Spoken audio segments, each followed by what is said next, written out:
Ça tourne en boucle comme BFM, t'existes plus comme REM. Tout est en grève comme RER, ça capte partout comme France Inter. Faut pas croire tout ce qu'on dit à la télévision. Merci YouTube pour la liberté d'expression.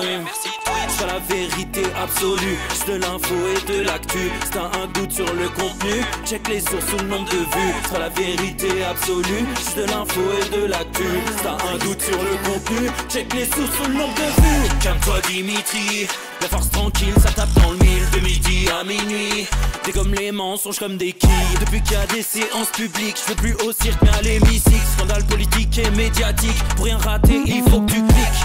Mec c'est Rémi, le meilleur du pire en ligne de mire. Aucun parti pris, que des avis bien réfléchis. J'ai encore bourré comme un Polac, donc je pensais voir Laurent Ournac. Je crois que je suis toujours à côté de la plaque, mais en politique c'est qui est le crack. Ouais je sais qui est le crack. Juste milieu. Je crois que c'est qui est le crack. Ça lit des kilomètres de presse pour faire un résumé express. Ça charbonne comme un chinois avec la qualité d'un bavarois. On sera en retraite après notre mort, on sera bouffé par l'inflation. Dans le doute je vais voter Voldemort pour les prochaines élections. Passe de la country à la drill sans transition. C'était pas une bonne idée de me confier cette mission. Si t'aimes pas, dégoûte pas les autres. C'est pas moi qui le dis, moi je suis le roi des pauvres. Pour réfléchir, j'ai qu'un euro, mais au moins je tomberai pas dans la fraude. Je le prononcerai Lichesmittel, comme Angela Merkel. Désolé, je fais ce que je peux, je trouve ma répartie chez Lidl.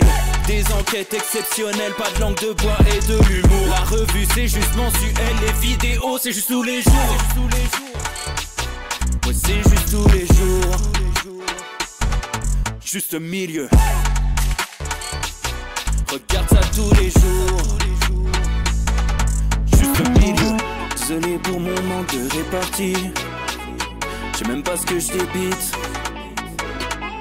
C'est dur la géopolitique. Ou un peu comme ma... République. Ma République, non? C'est dur la République quand même, non? Ouais? Non? Ah non, c'est mou, non? Ouais, les mecs se font chier, on dirait un peu. Ouais, c'est un peu mou. Enfin, ça dépend dans quel pays. Ouais. Bah, j'y connais pas grand chose, moi. Et c'est quoi une démocratie déjà?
Ça tourne en boucle comme BFM, t'existes plus comme REM. Tout est en grève comme RER, ça capte partout comme France Inter. Faut pas croire tout ce qu'on dit à la télévision. Merci YouTube pour la liberté d'expression. C'est la vérité absolue, c'est de l'info et de l'actu. Si t'as un doute sur le contenu, check les sources ou le nombre de vues. C'est la vérité absolue, c'est de l'info et de l'actu. Si t'as un doute sur le contenu, check les sources ou le nombre de vues. Calme-toi Dimitri, la force tranquille, ça tape dans le mille. De midi à minuit, dégomme les mensonges comme des quilles. Depuis qu'il y a des séances publiques, je veux plus au cirque mais à l'hémicycle. Scandale politique et médiatique, pour rien rater il faut que tu cliques. Mec c'est Rémi, le meilleur du pire en ligne de mire. compris que des avis bien réfléchis. J'suis encore bourré comme un Polac, donc j'pensais voir Laurent Ournac. J'crois que j'suis toujours à côté de la plaque, mais en politique j'sais qui est le crack. Ouais, j'sais qui est le crack. Juste milieu. J'crois que j'sais qui est le crack. Ça lit des kilomètres de presse pour faire un résumé express. Ça charbonne comme un chinois avec la qualité d'un bavarois. On sera en retraite après notre mort, on sera bouffé par l'inflation. Dans le doute je vais voter Voldemort pour les prochaines élections. Passe de la country à la drill sans transition. C'était pas une bonne idée de me confier cette mission.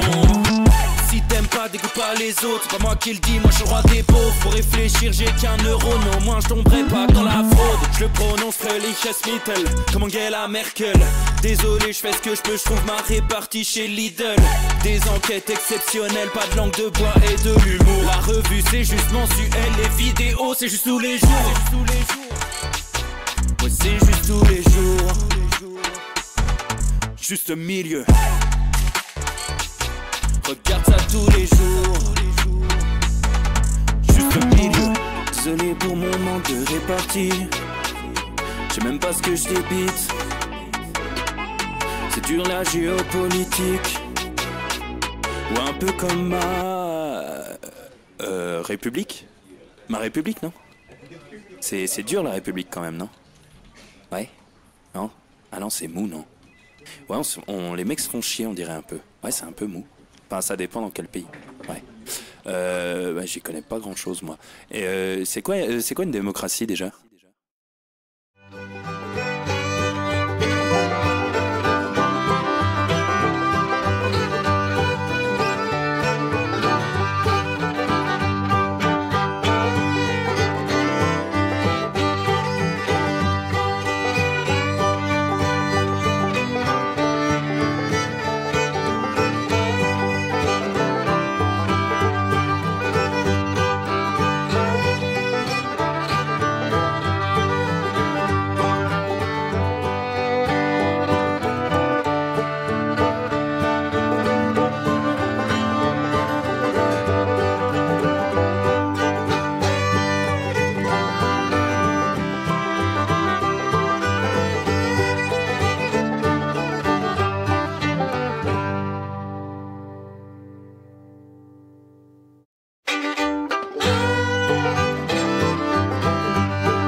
Ça tourne en...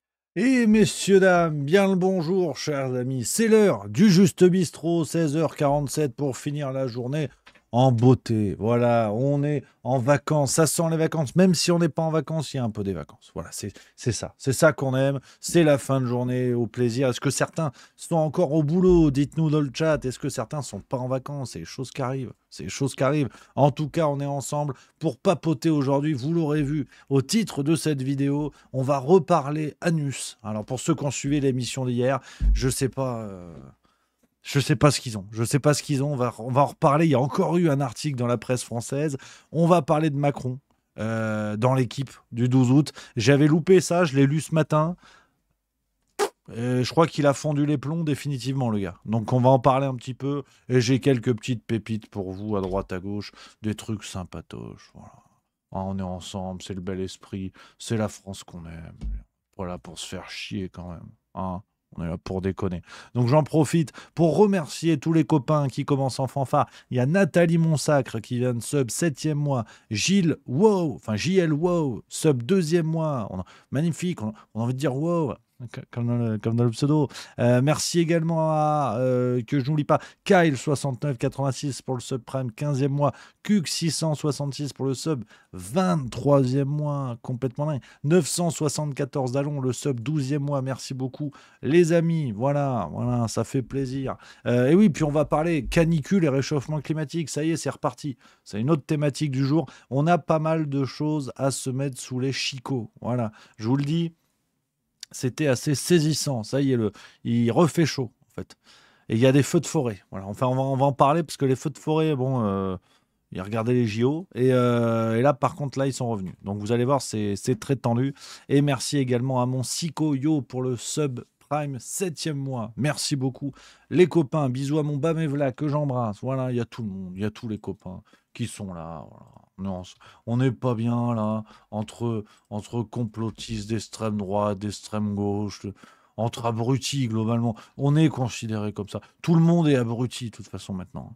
Vous allez voir les déclarations de Macron dans l'équipe, tu te dis, bon, effectivement, à partir de là, tout le monde contre Macron. Enfin, tout le monde a tort, il ne reste plus que Macron dans un monde qui est plus proche de la science-fiction qu'autre chose, mais pourquoi pas, voilà. Donc on est entre nous, on se fait plaisir. Je le redis à nos amis qui nous regardent actuellement sur Twitter, Facebook, il y a un commentaire en dessous de là où vous regardez, venez sur Twitch, ça ramène de plus en plus de monde, il y a la famille qui s'agrandit, ça fait plaisir. Donc si vous voulez nous mettre un coup de pouce, nous donner un coup de pouce, nous mettre, on verra, on n'est pas chez Libération ici. Si vous voulez nous donner un coup de pouce, n'hésitez pas à venir sur Twitch, c'est bien sûr gratuit, vous cliquez, ça fait monter l'algorithme, et il y a plein de gens qui déboulent et qui se disent merde, qu'est-ce que je fous là? Donc voilà, si on peut rendre les gens tarés, ça dépend de vous. Donc je compte sur vous, les copains, voilà, parce que vous êtes de plus en plus nombreux à regarder sur Twitter, Facebook et compagnie. Donc venez sur Twitch, c'est tout. Merci à mon Gabilou82 qui vient de transformer son abonnement Prime en abonnement de niveau 1. On me dit ça dans le chat. Je n'ai aucune idée de ce que ça veut dire, mais bravo. Merci. Tu l'as fait pour la magie. Tu l'as fait pour la France, mon Gabilou82. Et ça, je suis pas prêt d'oublier. Je te le dis tout de suite. Donc voilà les amis. Alors on va y aller doucement. On va y aller doucement parce que faut s'échauffer aujourd'hui avec tout ce qui se passe. Puis faut s'échauffer de manière générale. Demain matin, c'est farce tranquille. Et demain, je tourne un interview. Alors je suis très content. De recevoir cette personne. C'est la première fois sur Juste Milieu. Je vous le dis, on est entre nous, vous avez le petit scoop, ça fait plaisir. Est-ce que vous vous rappelez de cette séquence? Relativement anodin, relativement facile à réparer, juste très très fastidieux parce qu'il faut individuellement sur chaque poste de travail faire une opération. Donc si vous êtes... Alors regardez, est-ce que vous vous rappelez de cette séquence? On en avait parlé d'ailleurs dans le Juste Bistrot, les amis. Regardez, Remember, retour vers le passé. Libricien. Non, pas vraiment. Pourquoi, selon vous, ils ont imposé? Pour des raisons que je ne vais pas dire sur un plateau de télé, mais toujours est-il que... La parole est libricien. Non, pas vraiment. Pour des raisons politiques, pour des raisons d'influence, des raisons d'influence. On va dire ça comme ça. Pas des raisons de technologie. Non, pas du tout. Des raisons d'influence. Des raisons d'influence de la société Microsoft envers, dans un temps passé, le Parti socialiste et par la suite la République en marche, qui nous ont donné des scandales à répétition, que ce soit l'éducation nationale, l'implantation de Microsoft dans les armées, l'affaire Quant, l'affaire du Health Data Hub, enfin la plupart des grands scandales technologiques français sont liés à Microsoft d'une façon ou d'une autre. Voilà, donc je vous renvoie vers cette séquence si vous voulez regarder l'intégralité sur YouTube. Et ce monsieur s'appelle Fabrice Epelboin, enseignant à Sciences Po, spécialiste du numérique et des questions de cybersécurité. Et j'ai la chance de le recevoir demain pour une vidéo qui sortira vendredi. Donc ça va envoyer du bois. Rendez-vous vendredi sur Juste Milieu sur YouTube, évidemment, pour découvrir la vidéo en intégralité. Merci à Miss Deans, que j'embrasse, qui vient de subprime 26e mois. J'espère que tu vas bien. Gros bisous. Et merci également à June Sabeux. Je sais pas comment on dit, donc je vais le prononcer June Sabeux, qui vient de sub 12e mois. Et ça fait plaisir. Merci beaucoup, camarades. Donc voilà, demain, une belle interview. J'ai hâte, ça va être sympa. Puis ça fait du 109 sur Juste Milieu. On reçoit plein de monde. Et là, bon, on est un peu dans l'intervalle des vacances. Mais à la rentrée, vous inquiétez pas. Ça va envoyer du bois. Merci à Sikoyo dans le chat qui dit Zinzin, Aix-en-Provence, samedi 18 janvier 2025. Merci camarades. Et oui, je le redis, un petit instant spectacle. Et oui, les copains, parce que on n'a pas les pubs dans Libération. Tu me diras, vaut mieux. Si c'est pour être à côté d'une photo de cul, tant mieux.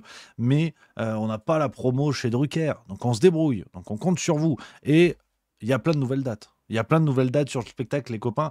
Lien, donc je vous mets le lien, pareil, dans le chat sur Twitch.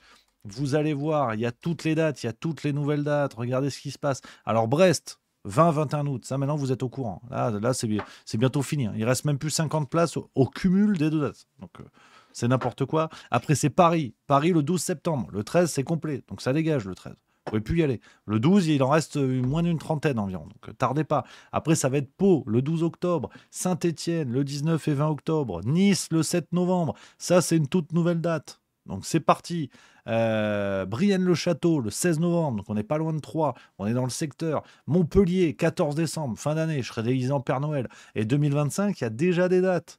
Aix-en-Provence le 18 janvier, Lille le 20 février, Lyon le 3 avril, ça va être à la super salle du Théâtre à l'Ouest, à côté du nouveau stade Dessines, juste à côté de Lyon, salle de 380 places. Donc ça promet une ambiance de fou furieux, je préfère vous le dire tout de suite. On sera à Rouen également, 19 avril, Auray en Bretagne le 25 avril. Donc les amis, je compte sur vous, tardez pas parce que là c'est les vacances, je vous en parle moyen. Mais ça va vite. On l'avait vu avec les premières dates. Je suis le premier étonné, les copains. Ça va vite. Tu vois, Montpellier, il y a déjà un tiers des places qui est parti. C'est en décembre. Ils ont que ça à foutre, les gens. Donc, voilà. Mais même moi, ça m'étonne. Je suis à 2 doigts d'annuler.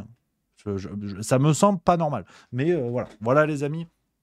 Et il y a Juju l'Alsace qui dit « Et toujours pas d'Alsace ». Alors, on a eu un petit suspense sur une piste qui devait se faire. On a repris le contact.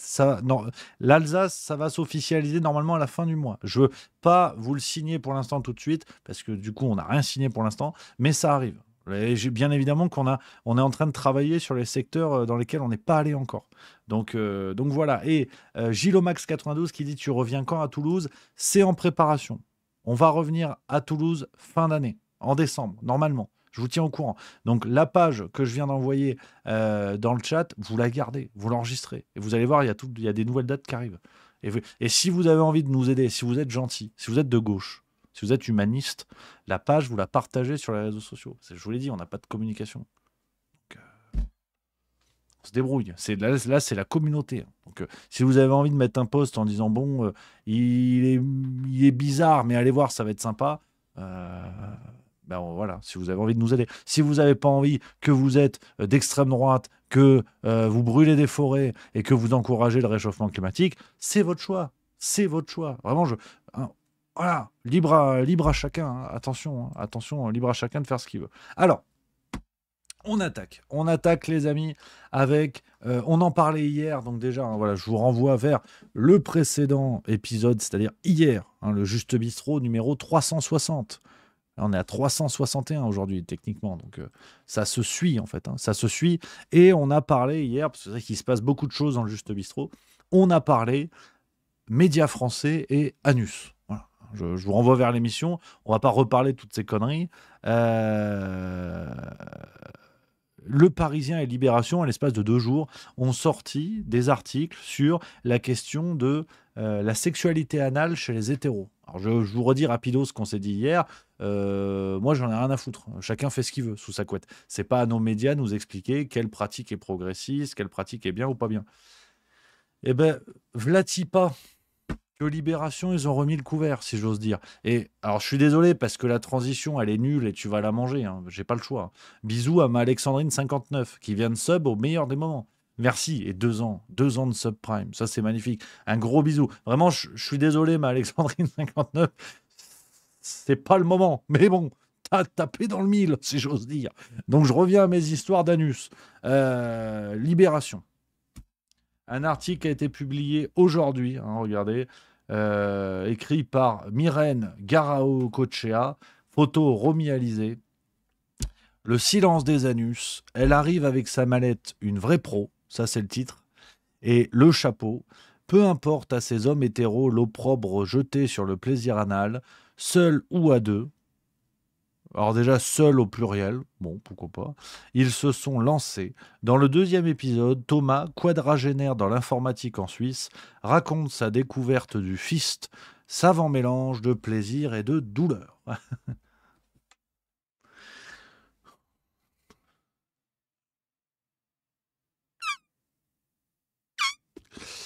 Non mais pourquoi pas ? Je veux dire, pourquoi pas ? Voilà, je pense que il faut y aller. Il faut y aller. Et puis, tu vois, si tu veux, où on en est, ce que je trouve très intéressant, euh, c'est qu'il y a ce petit discours, on le disait déjà hier, il y a ce petit discours idéologique, légèrement idéologique, cette surcouche presque invisible qui vous fait comprendre que le progrès, c'est de tous ranger dans le fiac. Et si vous ne le faites pas, questionnez quand même votre homophobie. Je trouve ça assez terrible, parce que je le redis, je m'en cire de ce que chacun fait sous sa couette. Tant que c'est dans le respect des lois, si tu veux, le consentement, le machin, après, rangez-vous des extincteurs dans le nez. Vraiment, mais c'est même bravo, bravo, franchement bravo pour la perf.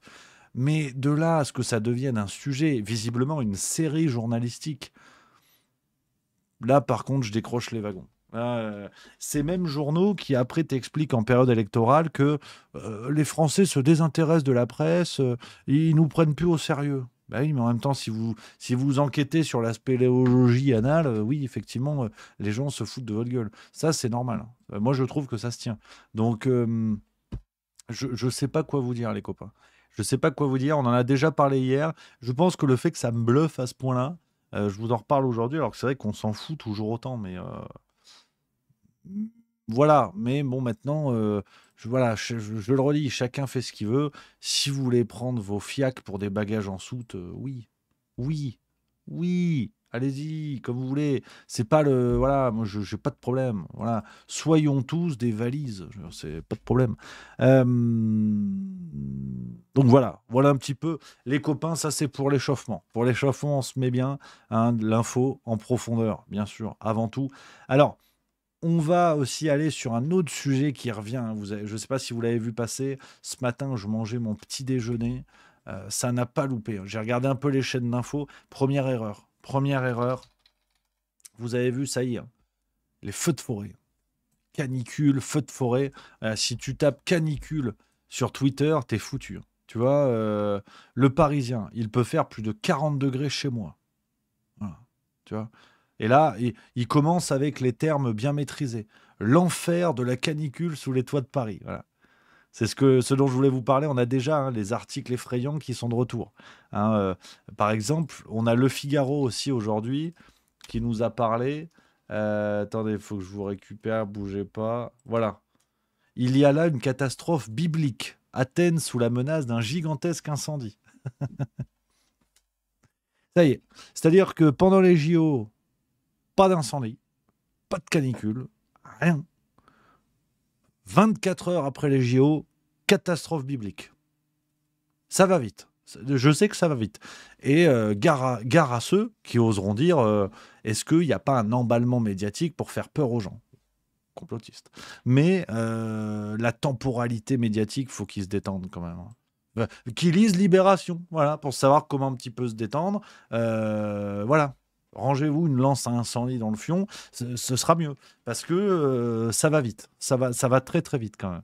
Hein, sur tout ce qui est canicule et compagnie. Alors forcément, hein, tout le monde déterre un petit peu des vidéos. Vous avez peut-être vu passer ça sur les réseaux sociaux. Degrés à Brest pour aller jusqu'à 35 tout de même, 35 à l'abri à Nîmes, 32 degrés sur la Lorraine et l'Alsace, 33 en Bourgogne, 30 dans la capitale, 31 à Bordeaux. Ça reste tout de même encore très chaud, 32 à Toulouse, 31 en Corse. Alors qu'il n'y a plus du tout. Plus une goutte. J'ai creusé le tranchée, j'ai mis le bâton dans les trous, rien, plus rien. Mais qu'est-ce qu'on va faire? Tous mes œillets sont en bouton. Après, vous autres, la fontaine, elle est pas bien en train, elle coule comme mon petit doigt. Venez un peu voir. Voilà, ça fait plaisir. Alors, on a un extrait de film, hein, on dirait notre ami platiste de chez Guillaume Play, là, qui justifiait tous ses propos par Hollywood. Mais c'est vrai que bon, c'est assez terrible. Je voulais vous parler de ça, les copains, parce que franchement, la temporalité est tellement rapide. Ils ont d'ailleurs inventé un nouveau concept hein, qui est la canicule rapide, la canicule courte. Alors que la canicule, c'est précisément le fait d'avoir des grosses chaleurs sur plusieurs jours de suite. Et là, bon, voilà, on fait péter tous les verrous. Franchement, je le redis, je ne suis pas en train de vous expliquer que la canicule n'existe pas. Vous avez bien compris que ce n'est pas du tout mon propos. Je dis juste que on est en train de comprendre, et j'y reviendrai d'ailleurs quand on parlera de l'interview d'Emmanuel Macron dans l'équipe hier, on est en train de comprendre, mais peut-être plus que jamais, que ce qu'on a appelé l'euphorie des Jeux Olympiques, la bulle de bonheur où il n'y avait plus d'inquiétude, plus de peur, c'était juste parce que les médias ont fermé leur clapet, leur boîte à camembert. Et on est en train de voir une fois de plus que, si vous voulez, la canicule, il y en a tout le temps eu. Vous allez tout le temps trouver un endroit dans le monde, que si vous cherchez bien, où les moyennes saisonnières sont plus hautes. C'est comme ça, vous allez tout le temps trouver des extrêmes qui sont dépassés. Alors, effectivement, il y a une tendance au réchauffement climatique, bien évidemment, je ne vous dis pas le contraire, mais à l'instant T, si vous voulez faire peur à quelqu'un, vous allez lui parler de la vallée de la mort. Rappelez-vous, il l'avait fait l'année dernière, record de chaleur battu dans la vallée de la mort. C'est quand même dingue, parce que ça s'appelle pas la vallée verdoyante où il fait bon se baigner et boire un cocktail. Ça s'appelle la vallée de la mort. Donc depuis le début, on aurait pu deviner que c'était pas non plus le Club Med. Et pourtant, l'année dernière, on avait les reportages BFM TV, il faudrait que je vous les retrouve, où il nous parlait à l'été, il nous disait, vous avez vu comme il fait chaud dans la vallée de la mort, pour faire peur aux gens en France. Mais sans déconner, tu vois. Donc là, c'est pareil, on passe de tout va bien, le monde est joli, les Jeux Olympiques, c'est super, vive le sport, 48 heures après. Même pas, la cérémonie, c'était dimanche soir, donc je vous parle de ce matin, à 37 heures après environ. 37,2 degrés d'ailleurs. 37 heures après, incendie biblique dans le Figaro, un enfer dans le Parisien. Franchement, allez vous faire cuire le cul. De fait, il fait chaud, donc tant mieux. Mais genre, faut arrêter, quoi. Faut arrêter. Bien évidemment, c'est toujours la même logique, les copains. Le but n'est pas de vous dire qu'il se passe rien et que les médias ne devraient pas en parler. Mais on ne peut pas passer d'une euphorie où les médias ne parlent que des JO à, en fait, on va tous crever de l'enfer sous les toits de Paris. Soyez sérieux. Vous n'êtes pas crédible. Et vous êtes en train de démontrer que le réel, si vous voulez, ne se plie pas au traitement médiatique. Ça n'est pas parce que les médias ne parlent pas de quelque chose que les faits n'existent pas. C'est pas vrai. C'est pas vrai. La canicule, le réchauffement climatique, ce sont des réalités qui existent. Les gens sont au courant. Mais là, quand vous voyez les médias monter la mayonnaise année après année, ça va être quoi l'année prochaine, quoi? Je sais pas, Libération va nous dire mon fion est un micro-ondes. Enfin, c'est quoi la prochaine étape? Je trouve ça terrible. Et rien que ce matin, déjà dans les journaux, on voyait ça. Alors, vous doutez bien que je vais surveiller ça dans les jours à venir. À mon avis, on n'a pas fini d'avoir des dingueries. Et à celui qui aura l'expression la plus folle pour parler de tout ça. C'est complètement dingue. Complètement dingue. Enfin, genre, incendie biblique, qu'est-ce que tu peux de plus, quoi? C'est quoi? C'est un discours de 2 heures d'Agnès Pannier-Runacher. Je ne vois pas pire. Je ne vois pas pire, comme on dit en allemand, d'ailleurs. Voilà. En parlant des JO, les amis, et la transition est toute trouvée, on en a parlé hier, je voulais vous montrer cette vidéo parce que je l'ai regardée hier chez moi et elle est une fois de plus brillante. On l'adore en toute subjectivité. C'est Romain Molina qui a fait une vidéo sur la Seine est-elle réellement baignable? Alors, je vous envoie le lien de sa chaîne YouTube. Vous savez, quand je fais les réacts, j'aime bien qu'on aille saluer, soutenir le boulot des camarades. Donc, n'hésitez pas à vous abonner à la chaîne YouTube de Romain Molina si ça n'est pas déjà fait. On quitte un peu la question des incendies bibliques, la chaleur de l'enfer et je sais pas quoi, pour revenir sur les JO. On va revenir sur les JO, la transition après vers l'interview d'Emmanuel Macron. Enfin, c'est calibré, c'est galbé. Et l'ami Romain Molina nous a fait une vidéo sur la Seine pour résumer un peu tout ce qu'il s'est passé. Est-ce que la Seine était baignable ou pas? Et sincèrement, c'est pire que ce que je pensais. On regarde ça, on réacte un petit peu, vous allez voir, c'est balèze. Et l'ami Romain, une fois de plus, au top du top. Olympique se termine de manière festive et dans la semaine on fera une vidéo bilan à ce sujet avec tout ce qui a été et les choses peut-être un petit peu plus compliquées. Néanmoins, il ne s'est pas passé un seul jour dans cette Olympiade sans que n'éclate une polémique autour de l'état de la Seine. On avait évoqué ce numéro de communication des autorités françaises, les fameuses études indépendantes et tout cela, et on l'a bien vu, du président de la République, à Anne Hidalgo, Amélie Oudéa-Castéra, il y a une véritable frénésie pour dire oui, on l'a promis, on l'a fait, comme c'était quelque chose d'exceptionnel. En même temps, vous allez me dire, c'est un peu normal, vu les investissements consacrés, plus de 1,4 milliard. Et de l'autre côté, on a eu plein de gens, peut-être qui doutent du gouvernement, ou d'autres peut-être armés de mauvaises intentions, qui ont littéralement inventé des faits qui n'ont jamais existé. comme on avait cette capture d'écran montrant que 24 athlètes auraient été administrés à l'hôpital selon Libération. Ça n'a évidemment jamais existé. Et donc, on a fait plein de photomontages, on a utilisé l'intelligence artificielle, tant et si bien que des deux côtés, avec des relais médiatiques, des boîtes d'intelligence économique, des bots sur Twitter, enfin bref, ça a été un peu la cacophonie. Et en fait, on a oublié les faits. Alors pour commencer, une compétition de triathlon, de nage libre ou tout ce que vous voulez, oui, il y a le jour de la compétition, mais vous avez aussi la préparation qui est indissociable de tout événement sportif. Or, dans ces cas, je suis désolé, elle n'a pas été respectée. On rappelle que 5 jours d'entraînement ont été annulés et que les compétitions de triathlon avaient été même décalées. Tant et si bien qu'on a même eu un plan B de dernière minute. À un moment donné, on se dit pourquoi pas le mettre sur la Marne. Pourquoi ? Parce qu'au niveau de la logistique, on avait commencé à dire bon, ok, il faudrait peut-être se préparer à bouger certains éléments. Finalement, ça s'est tenu évidemment dans la Seine, mais déjà, factuellement, l'épreuve ne s'est pas déroulée convenablement, puisque 5 jours d'entraînement ont manqué, et que les compétitions ont été décalées. Dans le même temps, pour l'épreuve de triathlon en relais mix, les organisateurs ont appris aux athlètes, avant de se jeter à l'eau, elle n'est pas propre à la baignade à certains endroits. Donc de fait, et c'est pour ça que c'est incompréhensible, pourquoi les autorités françaises, les organisateurs, tout ce que vous voulez, s'arc-boutent à dire non mais on a réussi, alors que non. Ok, le jour de la compétition, d'accord, tout ce que vous voulez. Mais les entraînements n'étaient pas possibles, tant et si bien qu'il y a beaucoup d'athlètes et de comités qui se sont plaints des conditions qui n'étaient pas optimales pour un tel triathlon. Sachant qu'on rappelle que la France a évidemment de très beaux parcours de triathlon qui n'auraient nécessité aucun problème. Et en fait, c'est tout le souci de cette affaire. C'est que pareil pour ceux qui disent oui, mais regardez, un milliard 4 mis en fumée. En fait, ce milliard 4, il n'a pas été mis simplement pour l'épreuve des Jeux Olympiques. En fait, c'est un projet beaucoup plus global d'assainissement des eaux de la Seine qui, pour le coup, montre un résultat. Alors, c'est pas optimal, mais quand même, principalement depuis la création du bassin d'Austerlitz. Il y a quand même eu, globalement, une amélioration des eaux de la Seine. Alors, ce n'est pas suffisant, notamment pour de la baignade et principalement pour de la baignade grand public. On aura le temps d'y revenir. Mais il y a quand même une petite amélioration. Mais en fait, le problème, c'est que ce projet qui est beaucoup plus vaste, qui ne sert pas uniquement aux Jeux, le problème, c'est que politiquement, on a tellement parlé, oui, les jeux, en fait, ils ont voulu centrer là-dessus pour dire on a fait quelque chose d'incroyable, et tant et si bien qu'ils ont voulu accélérer également le processus. Or, Mediapart l'avait très bien expliqué. En voulant accélérer le processus, ça a coûté plus d'argent. Et derrière, on s'est arc-bouté avec cette communication, on l'a fait, alors qu'à la base, le projet est plus global. Problème, c'est que vu qu'il y a une surcommunication des autorités à ce sujet, et je dirais même une énorme arrogance à ce sujet, et ben les gens en fait se sont focalisés là-dessus en oubliant l'entièreté du projet, qui pourrait peut-être se comprendre. Alors peut-être qu'en effet, on pourrait revenir sur le coût, sur la transparence, tout ce que vous voulez, mais le projet dépassait celui des Jeux Olympiques. Problème, les autorités, guidées peut-être par l'ego, la vanité ou que sais-je, ont donné l'impression aux gens qu'il n'y avait que ça qui comptait, en disant on a tenu cette promesse, Non, parce que je le rappelle, la compétition avait été décalée et les jours d'entraînement avaient été annulés et l'épreuve de relais mix n'aurait réellement pas dû pouvoir se tenir. Et dans le même temps, et c'est là où ça va un petit peu plus loin, Mediapart, qui a fait un très très bon suivi sur l'affaire, a publié le fait que, selon le laboratoire qui fait les prélèvements, il n'y avait que 20% du temps à peine où l'eau était acceptable à la baignade. Et malgré, je veux dire, ces faits irréfutables, c'est le laboratoire, d'ailleurs vous remarquerez qu'à aucun moment ça a été communiqué.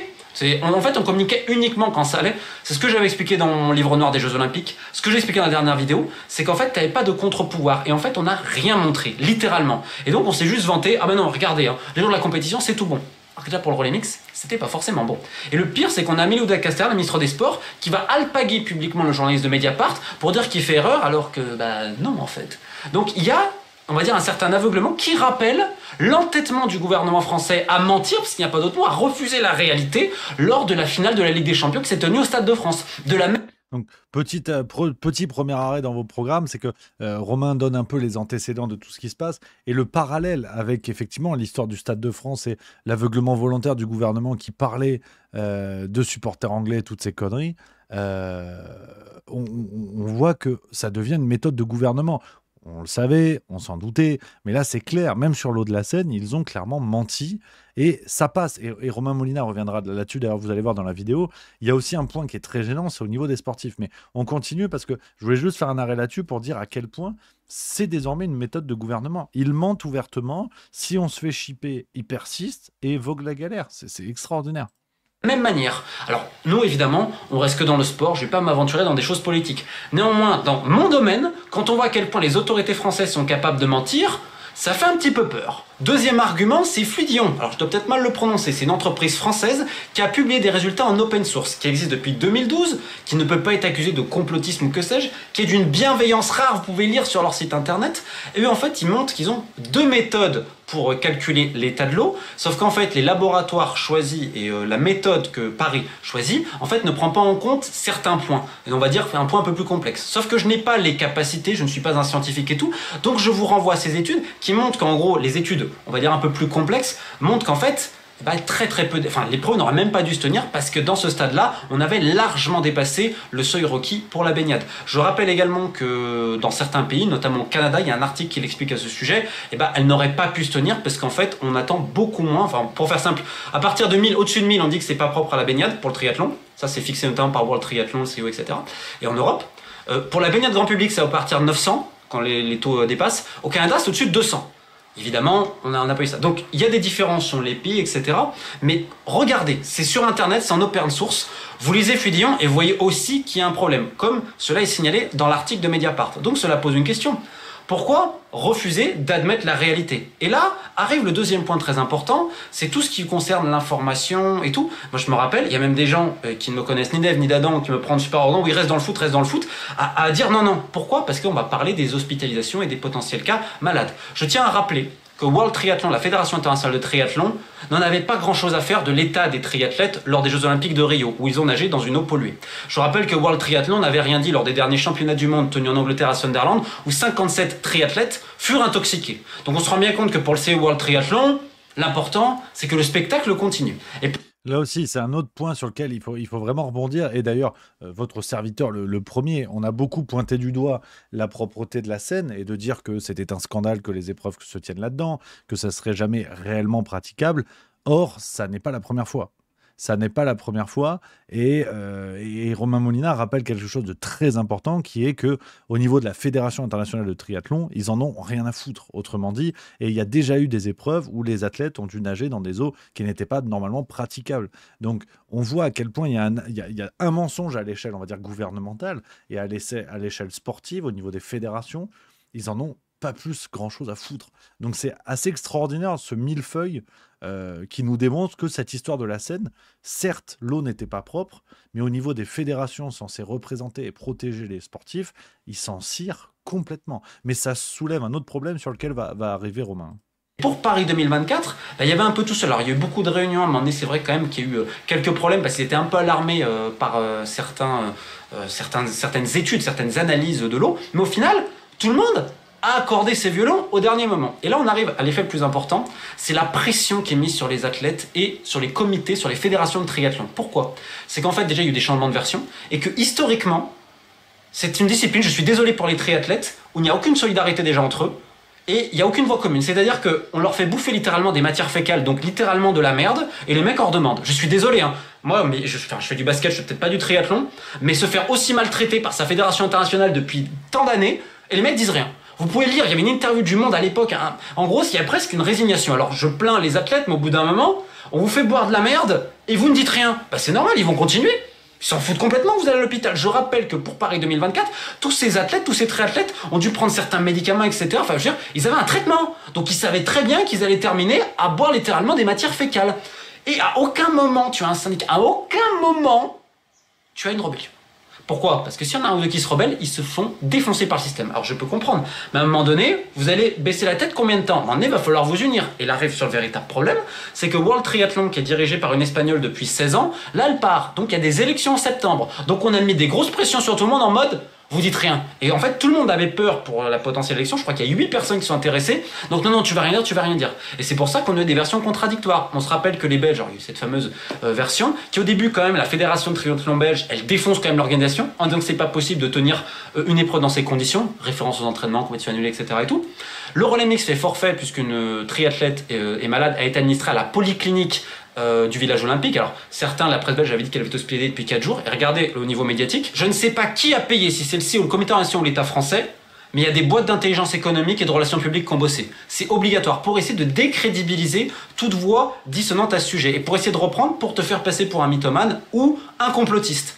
Sauf qu'elle a été administrée à la polyclinique. Alors après, les Belges sont plus ou moins revenus sur leurs propos, et ensuite, au final, ça s'est fini comment? Elle dit qu'elle n'a pas été intoxiquée, donc par une bactérie de la Seine. Pareil pour un nageur suisse qui a déclaré forfait. Sauf qu'ensuite, on a eu des Néo-Zélandais à la presse, ça a fait parler, soupçonné justement d'avoir été intoxiqué à cause de l'eau dans la Seine. Ensuite, on a eu les Portugais. Alors là, c'est le comité olympique portugais qui a annoncé qu'en effet, ils avaient été intoxiqués. Et là, récemment, on a une Allemande qui a fait quand même un truc très intéressant, qu'elle a vomi 9 fois, qu'elle a la diarrhée, et elle a mis en story, mais la qualité de l'eau a été approuvée. Et on apprend par le comité allemand que 3 nageurs libres également présentent certains symptômes.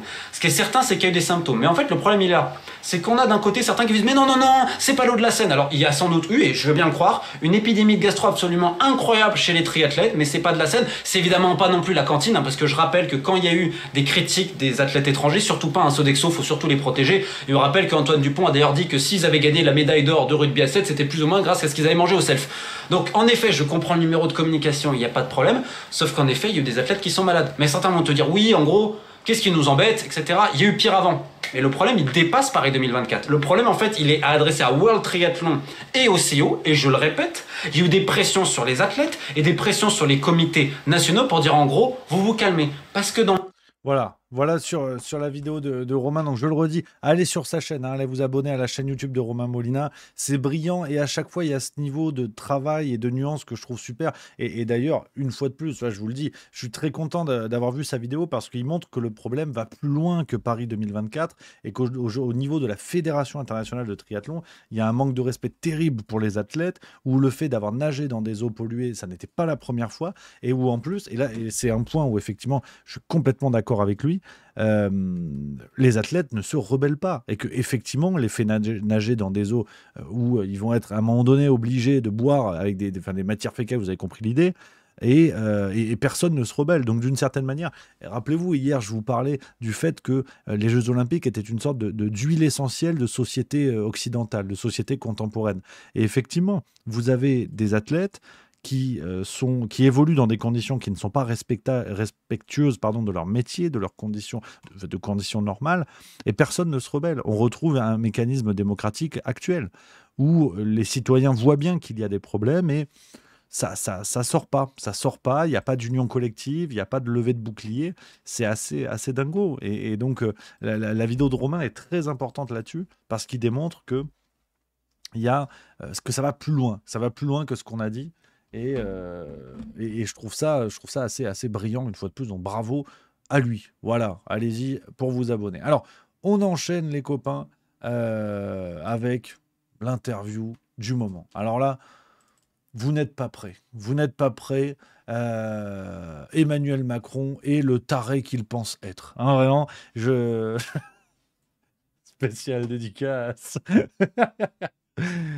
C'est hallucinant dans l'équipe du 12 août, les copains. J'avais raté ça, je l'ai rattrapé ce matin.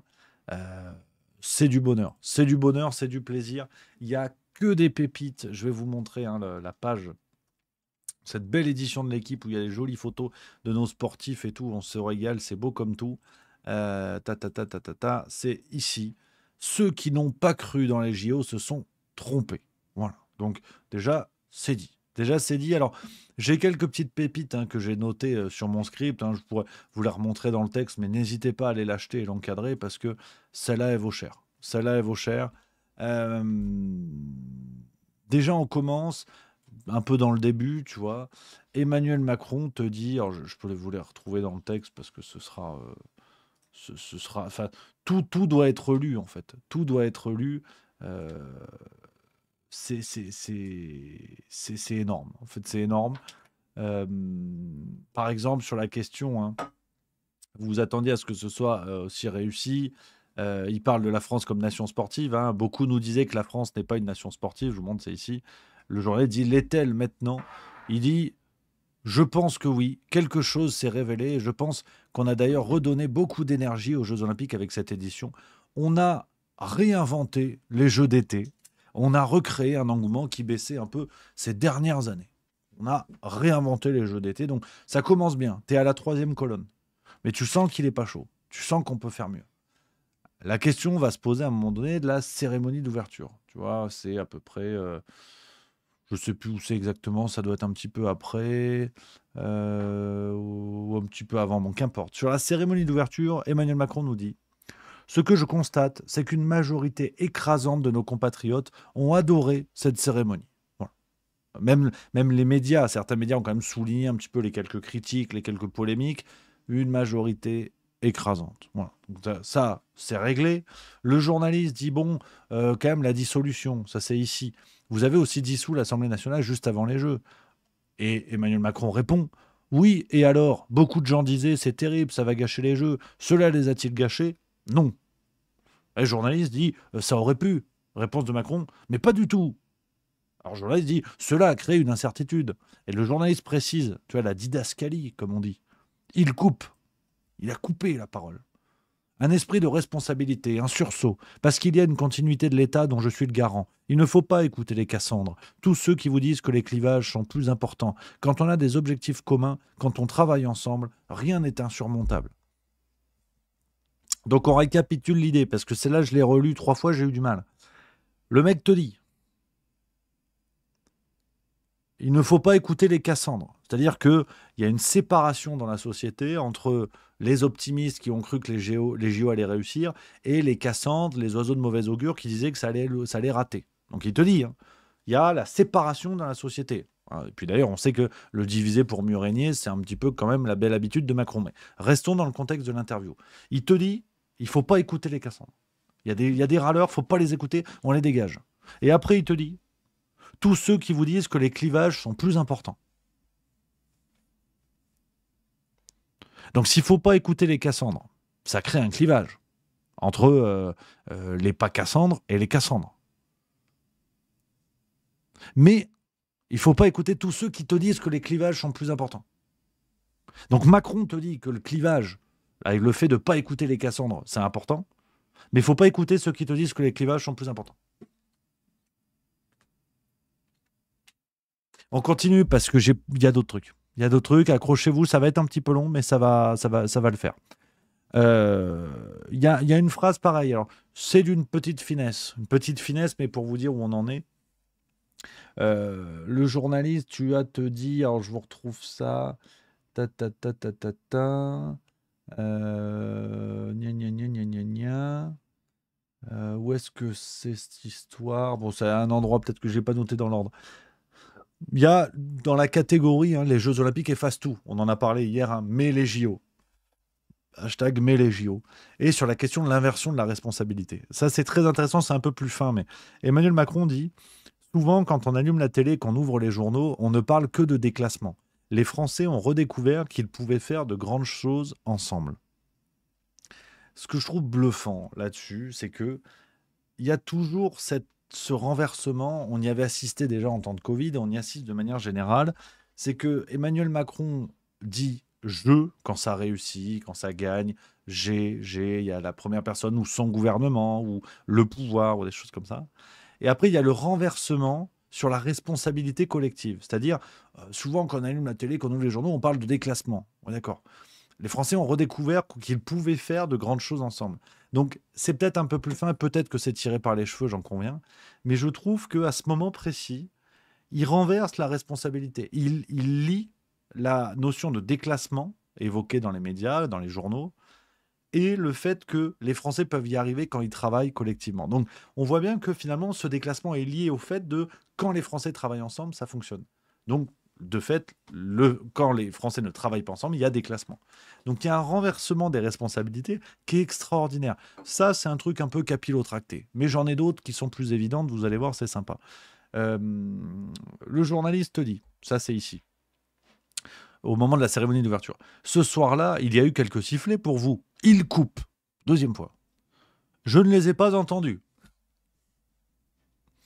Le monde entier a entendu. À la téloche, le monde entier. Lui, il est dans le stade. Enfin, il est à l'endroit de la cérémonie. Il est présent. Il n'a pas entendu. Il n'a pas entendu. Et il a dit, et qu'est-ce que ça apporte de siffler? Moi, j'étais fier, honoré, intimidé aussi de représenter notre pays pour ouvrir ces Jeux. Et j'ai pas fini, il y en a d'autres. À un moment donné, il y a le journaliste, il lui dit, oui, quand même, on vous a vu assister à plusieurs épreuves, trop vues même selon certains. C'est vrai que le mec va essuyer les larmes de Roman Dico, il fait un câlin à Teddy Riner. S'il pouvait masser le nutritionniste de la Sodexo, s'il y avait une caméra, il l'aurait faite, tu vois. Et il nous dit, n'importe quoi. Ce sont des esprits chagrins. Franchement, j'ai fait 10 épreuves sur 329. Je n'en aurais pas fait 10. Les gens auraient dit, il s'en fout. Et vous les premiers, je n'ai pas écumé les stades. J'ai été à ma place.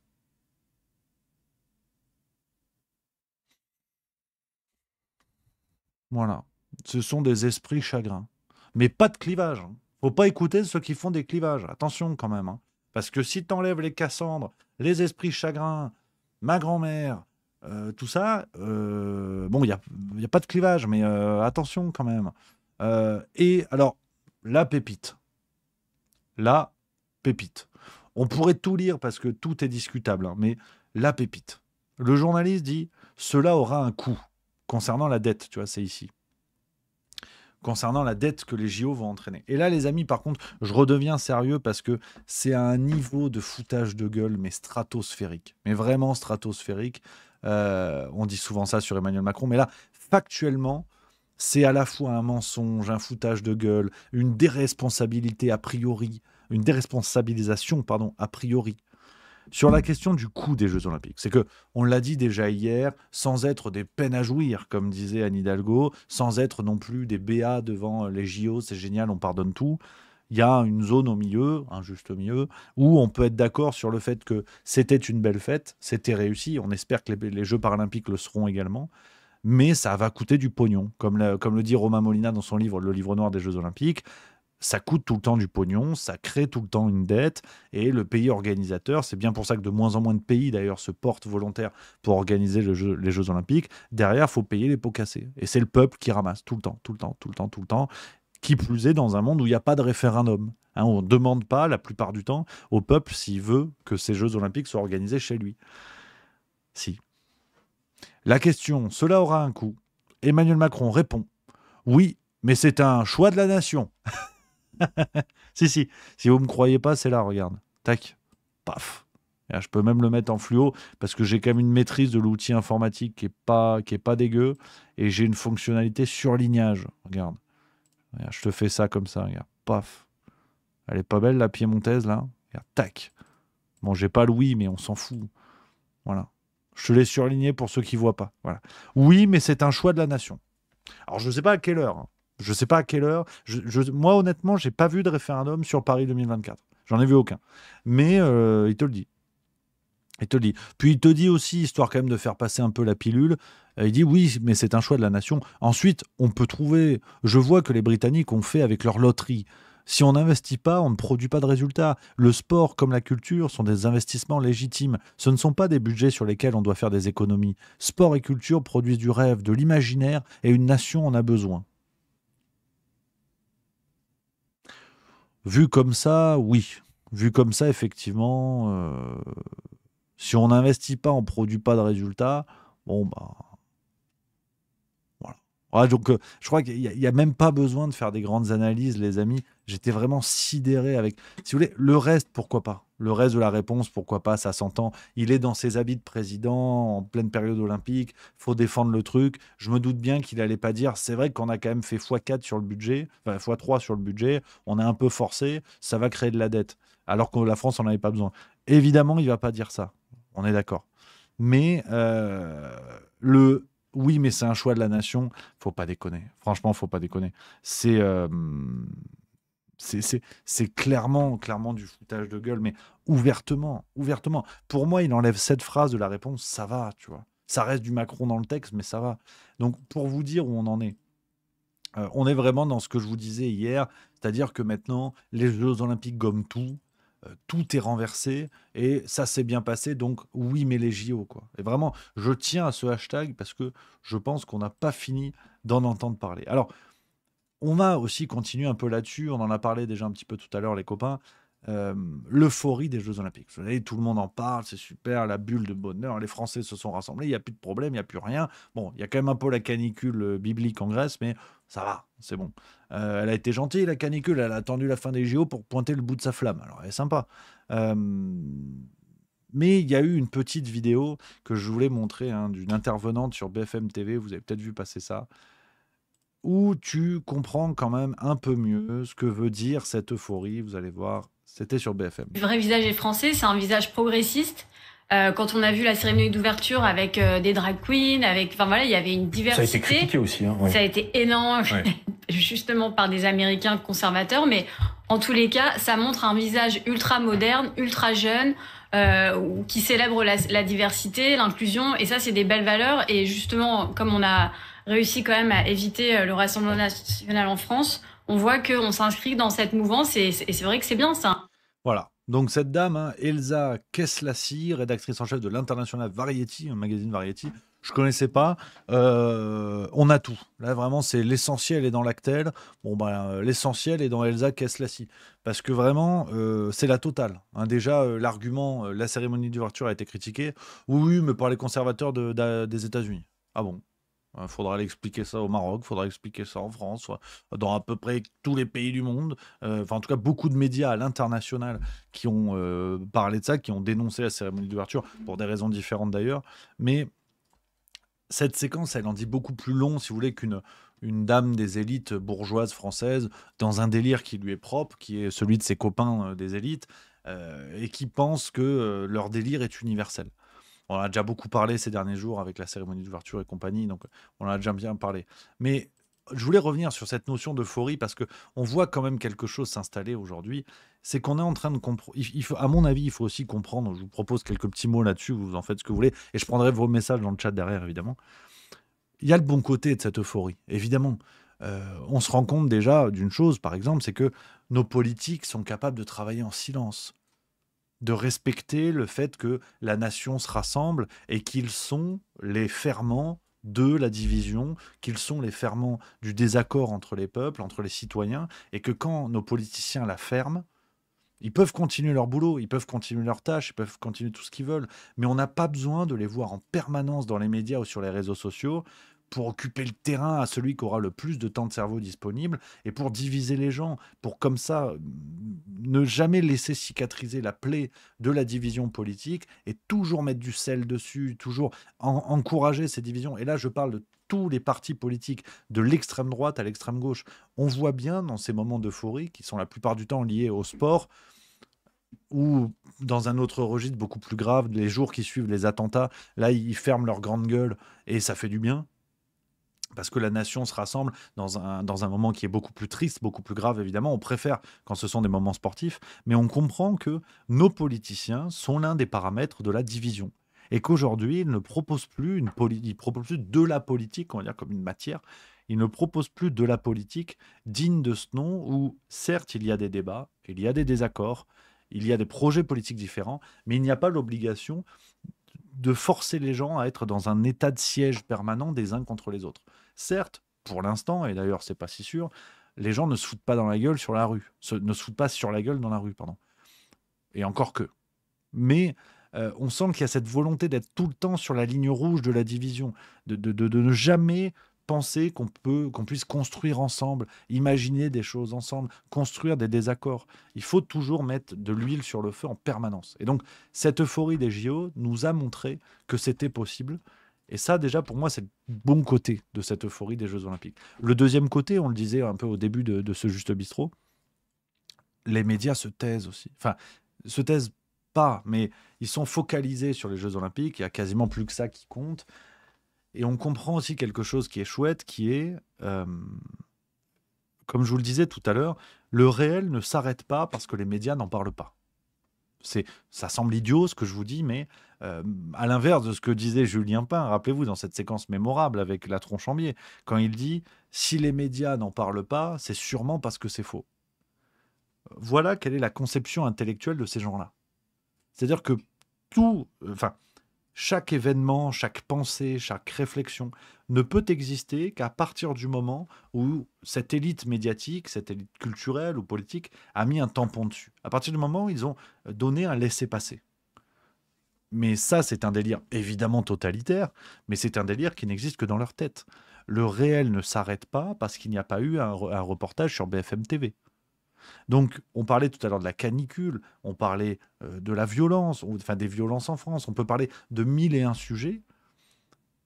ou le fait que BFM en parle ou pas, cela n'empêche pas le réel de se produire. Et l'effet de zoom, là, sur la canicule, sur les feux, les incendies en Grèce, l'effet de zoom nous démontre bien que les incendies n'ont pas attendu la caméra de BFM TV pour se déclencher.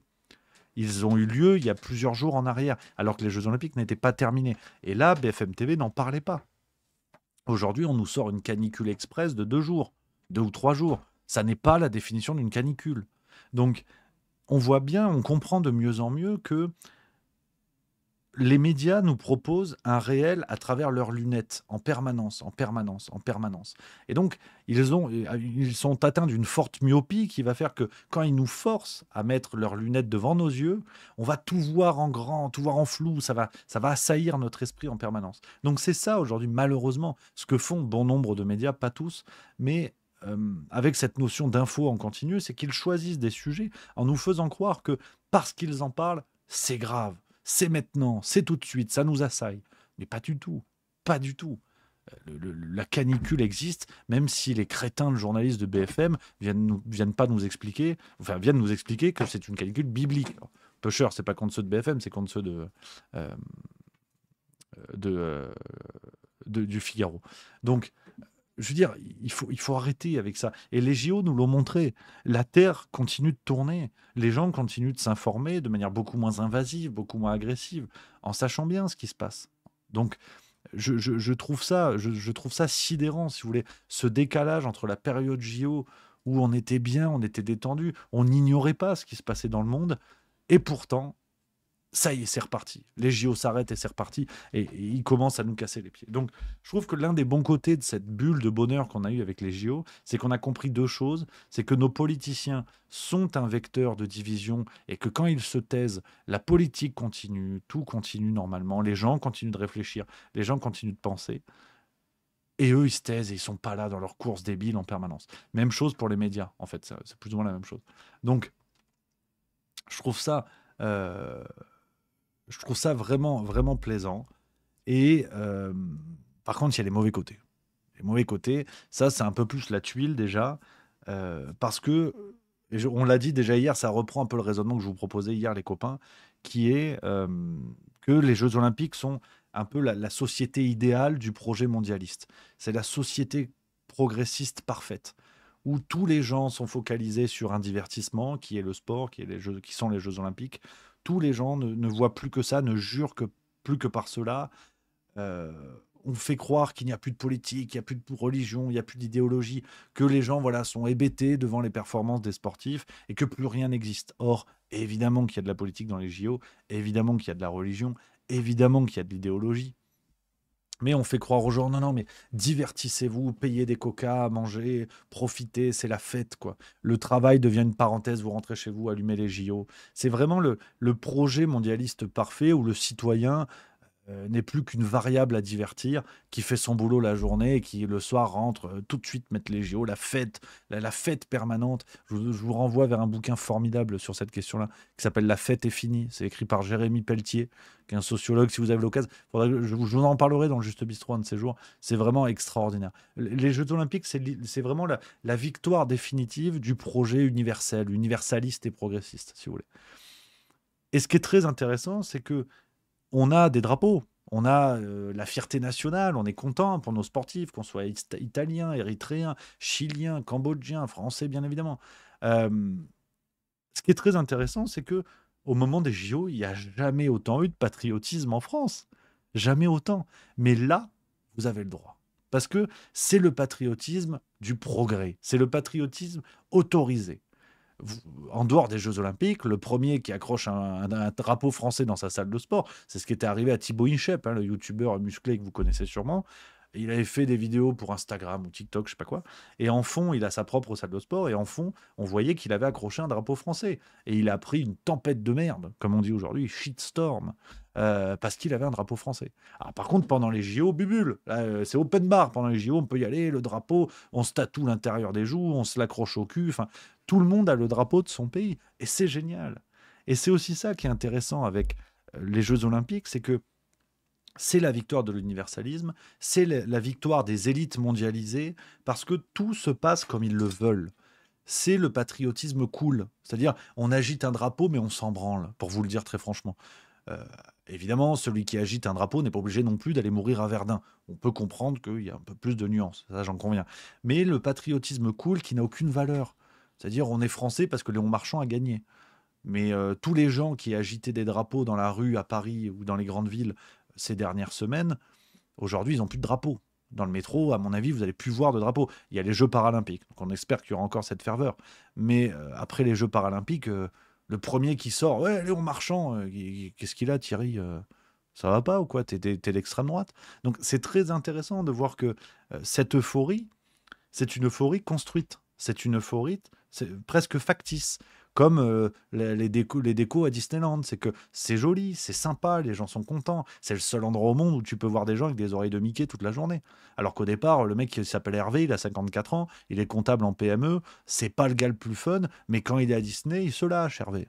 Il se lâche. Et il l'aimait, ses oreilles de Mickey. Et il en a rien à foutre, parce qu'il est à Disney. Ben, les Jeux Olympiques, c'est pareil. Le village mondial se réunit, c'est la fête, et on fait croire aux gens qu'ils portent des valeurs qu'on leur dit de détester en dehors des Jeux Olympiques. Comme je vous l'ai dit, la fierté d'être français en dehors des JO, je pense qu'on sera d'accord, sans exagérer, c'est une tare. En dehors des Jeux Olympiques, c'est une tare. Ou alors c'est réservé aux affreux membres d'extrême droite. Donc je trouve ça hallucinant. Je trouve ça hallucinant parce que cette euphorie des Jeux Olympiques, c'est une euphorie préfabriquée. C'est bien, c'est chouette, ça fait du bien. Je redis ce que je vous disais hier, c'est important. Mais n'oublions pas quand même que nous avons vécu une euphorie dans des lunettes qu'on a bien voulu nous mettre sur le nez. Et que la fierté d'être français, ou d'être n'importe quel pays, hein, je parle de la fierté des drapeaux de tous les pays du monde qui étaient au JO, hein, qu'on soit bien d'accord. Cette fierté-là, elle existe parce qu'on vous en a donné le droit. Et ça me semble être encore plus grave d'une certaine manière. Parce que, rappelez-vous, je vois dans le chat, hein, il y a Petit Bâtard, quand même, je te respecte, mais c'est le pseudonyme, donc moi je lis, hein, qui dit les mêmes drapeaux français qui ont été arrachés par les policiers lors du convoi des libertés. Complètement d'accord, complètement d'accord. Donc c'est ça aussi qui m'embête. Là, je deviens un petit peu un peine à jouir, comme dit Anne Hidalgo, j'en conviens. Mais n'oublions pas quand même que cette euphorie des Jeux Olympiques, elle est possible, elle est autorisée, parce que c'est une euphorie voulue par nos élites mondialisées. Et je reviens à l'extrait du coup que je vous ai diffusé de cette dame qui travaille chez Vanity Fair, là, qui était sur BFM TV. Elle nous le démontre. C'était une euphorie autorisée parce que on a mis de la drag queen, on a mis du wokisme, on a mis de l'idéologie, on vous a autorisé à avoir les drapeaux, mais maintenant ça suffit. Enfin, encore un peu les Paralympiques, mais après ça dégage. Donc, il y a vraiment cette impression d'avoir fait la fête à Disneyland, comme je vous disais. On oublie un peu le sens des réalités. On se dit qu'après tout, c'est possible. Et on a envie de prendre une photo avec Dingo parce que peut-être que c'est le vrai. Moi, c'est Woody, mon personnage préféré de Toy Story. Donc, je vous dis ça sans aucune moquerie. Je vous dis ça de très premier degré. J'aime bien aller à Disney. Vous le savez. Je sais que certains, ça leur aurait pas plu. Mais voilà, je partage mon truc. Je suis un homme avec mes fêlures, mes contradictions. Donc je vous dis ça pour l'avoir vécu et j'espère le revivre. J'aime bien Disney, ça me plaît. Tu vois, moi je me dis quand je croise Woody dans la rue de Disney, je me dis peut-être c'est le vrai. Peut-être c'est le gars que j'ai bien aimé quand j'étais petit. Donc, mais c'est la même chose. Quand je sors de Disney, tu vois, j'ai le sens des réalités qui revient lourdement sur mes épaules et qui me fait comprendre que je viens de me faire entuber de 300 balles, que Woody, en fait, dedans, c'est un intermittent du spectacle qui s'appelle Stéphane, et que un hot dog à 15 €, c'est pas normal. Bon, ben là, c'est pareil. C'est un petit peu pareil.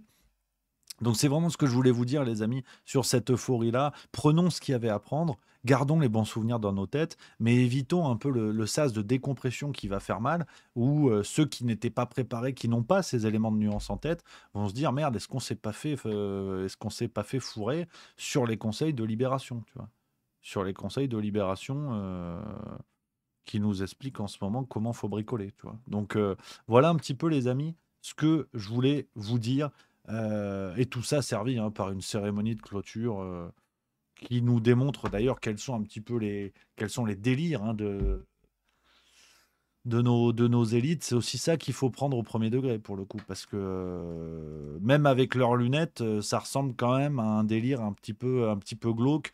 D'aucuns diraient satanique. Moi, je ne suis pas complotiste, donc je relais l'argument, mais j'y suis pour rien.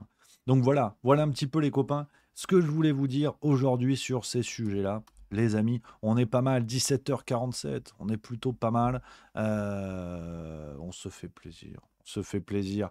Les amis, voilà, on est ensemble, et c'est surtout ça. N'oublions jamais, hein, ne nous mettons pas sur la gueule, soyons contents d'être ensemble, de papoter, de déconner, de tout ce qu'on veut, voilà.